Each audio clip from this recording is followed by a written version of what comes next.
Hi guys, Dustin here. Today I'm going to be showing you how to do cinematic slow motion in Final Cut Pro 10. Today I thought I would answer the question that I get asked quite a bit: how to do slow motion in Final Cut Pro? And the answer is much easier than you may think. Now let's jump into it. First thing we'll need to do is set up our project. For this project, I'll be doing a 1920 by 1080 at 24 frames a second. The project frame rate is what Final Cut will be using to match our slow motion clips to. Okay, now for the clips that we will be using. This first clip is a swimming pool clip, and the second clip is hands dragging through the grass. A little bit later, I'll get into why this second clip is vertical. Okay, back to the first clip. This first clip was shot on an action camera at 60 frames a second. As you can see up here, 1920 by 1080 at 60 frames.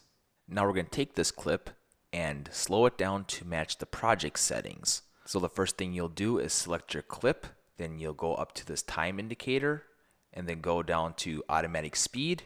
There you go. Now Final Cut has matched the clip frame for frame to the project frame rate, and it plays back silky smooth. Look how cinematic that footage looks playing back at 60 frames a second.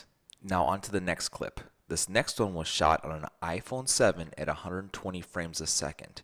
And I know this because I was shooting it for an Instagram story that I was working on. Now we'll select the clip, go to the little time indicator, select automatic speed, and there you go.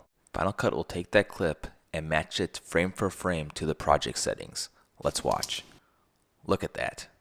Silky smooth cinematic footage. Thank you for taking the time to watch this tutorial. If you like what you've seen, hit the thumbs up button, and to stay up to date with future tutorials, subscribe. Thank you.